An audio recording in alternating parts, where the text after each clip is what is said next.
আসসালামু আলাইকুম। আনসার গ্রাম প্রতিরক্ষা বাহিনী খুলনা সদর খুলনা।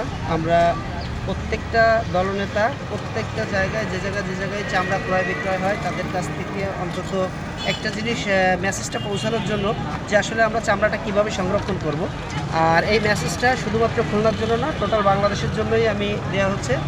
চামড়াটা সংরক্ষণ করার প্রধান উপায় হচ্ছে একটা গরু এবং ছাগলের জবাই দেওয়ার পরে চামড়া সেলার 4 থেকে 5 ঘন্টার ভিতরে লবণ লাগাতে হবে এবং ওই চামড়াটায় অতিরিক্ত কোনো চর্বি এবং রক্ত যেন লেগে না থাকে, এই দিকটা খেয়াল রাখতে হবে। এবং একটা গরুর জন্য আপনার 8 থেকে 10 কেজি আর এবং একটি ছাগলের জন্য 3 থেকে 4 কেজি লবণ মাখাতে হবে। আর এই চামড়াটা এমন জায়গায় রাখতে হবে যাতে সমতল থাকে, কারণ এই লবণ মাখানোর পরে আপনার রক্ত এবং পানি যেন সুন্দর করে বেরিয়ে যায়। আর লবণটা চামড়া এমন জায়গায় রাখতে হবে যাতে বৃষ্টির পানি এবং আপনার রোদ এবং বৃষ্টির পানি দুইটা থেকেই বিরত থাকে।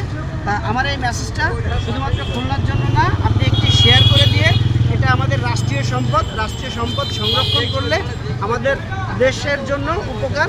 আর দেশ আমার, দেশ গড়ার দায়িত্ব আমার। আপনি একটি শেয়ার করে আমাদের চামড়া সংরক্ষণের যে ফর্মুলাগুলো এটা জানা দেওয়ার জন্য অনুরোধ।